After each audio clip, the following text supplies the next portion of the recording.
Well, he asked us to get high, so I think he liked us pretty well. Hello everyone. A pivotal figure in the Frasier remake is Nicholas Lyndhurst's Alan Cornwall, who ironically turns out to be the antithesis of the actor's best-known character, Rodney Trotter from Only Fools and Horses. When the cast of the Frasier reboot was originally revealed, Lyndhurst was a shocking choice, not because he lacked talent, but rather because of his unfamiliar name in the US. But those who have been watching Frasier and are unfamiliar with him will quickly come to understand how fantastic he is, having established himself as possibly the best character in the current sitcom that is a sequel to the old sitcom.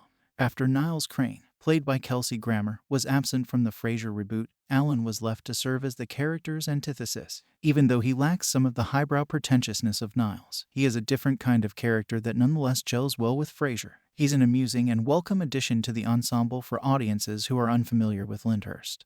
But for those who are, it's entertaining to see how it subverts his most famous performance. The funny history of Frasier and Alan is detailed in The Founders Society, the 5th episode of the Frasier Reboot Season 1. Frasier lists several schemes and practical jokes that Alan, who takes nothing seriously, devised but which always had disastrous results. These allegedly entail playing with a poodle and stealing Oscar Wilde as Kane.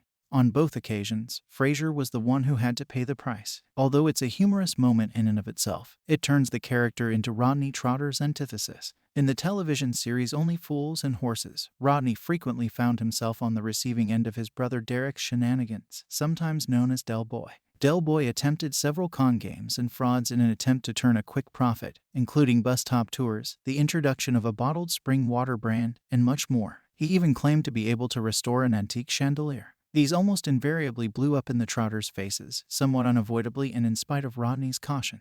Del Boy would be proud of Lyndhurst for turning from the voice of reason to the one in charge of the crazy ideas. Nicholas Lyndhurst's reunion with Frasier proved to be a terrific experience, thanks to his role as Rodney Trotter in Only Fools and Horses. After all, there are some parallels between the two. They are about two brothers who are always fighting and getting into trouble. They are mostly set in an apartment that at least one of the brothers owns. Frasier, like Del Boy and Rodney, lives with an elderly relative, and, most importantly, they are both very funny. It's not necessary to be familiar with Lyndhurst's work from Only Fools and Horses to appreciate his portrayal in Frasier, but it does improve it.